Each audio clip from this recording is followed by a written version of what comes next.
गांव के किनारे एक पुरानी सी कच्ची झोपड़ी में 70 वर्ष के रामू काका रहते थे। उनके परिवार में अब कोई नहीं बचा था, सिवाय उनके 16 वर्षीय पोते शामू के।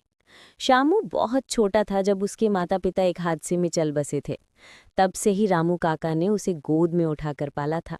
वे ही उसके दादा, उसके दोस्त और उसके सबसे बड़े सहारा थे।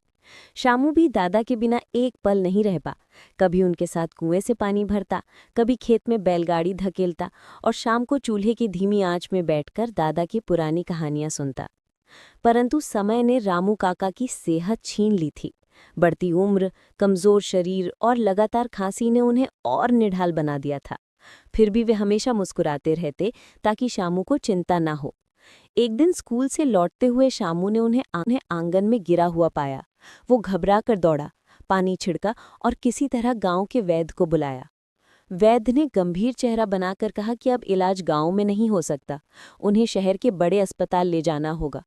श्यामू ने बिना देर की अपनी छोटी छोटी बचत निकाली, खेत से कुछ लकड़ियां बेच डाली और उधार लेकर दादा को शहर ले गया।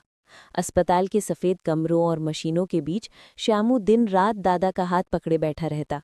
रामू काका धीमी आवाज में कहते, बेटा, मैं ठीक हो जाऊंगा, तू चिंता मत कर। पर उनकी थकती सांसें सब बता देती थीं कि वे अब ज्यादा समय नहीं टाल सकते। एक रात अचानक रामू काका की हालत बहुत बिगड़ गई। डॉक्टरों ने उन्हें मशीनों से जोड़ा, पूरे स्टाफ ने कोशिश की, पर धीरे धीरे रामू काका की पकड़ शामू के हाथ से ढीली पड़ने लगी। शामू घबराकर रोते हुए बार बार बोल रहा था, दादा मुझे छोड़कर मत जाइए।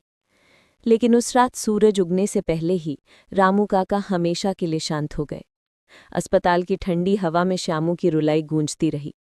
श्यामू अपने दादा के शरीर से लिपटकर बहुत देर तक रोता रहा। वे शांत हो गए। अस्पताल की ठंडी हवा में श्यामू की रुलाई गूंजती रही। श्यामू अपने दादा के शरीर से लिपटकर बहुत देर तक रोता रहा। उसकी दुनिया जैसे अचानक सूनी पड़ गई थी।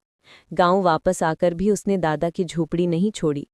हर शाम वो रामू काका की पुरानी लाठी हाथ में लेकर बरामदे में बैठ जाता और आसमान की ओर देखकर कहता, दादा, अब मैं अकेला हूं, पर मैं आपका सपना पूरा करूंगा, चाहे आप मेरे साथ ना हो। उस दिन के बाद श्यामू के चेहरे की मासूमियत कम हो गई, पर दादा के प्रति उसका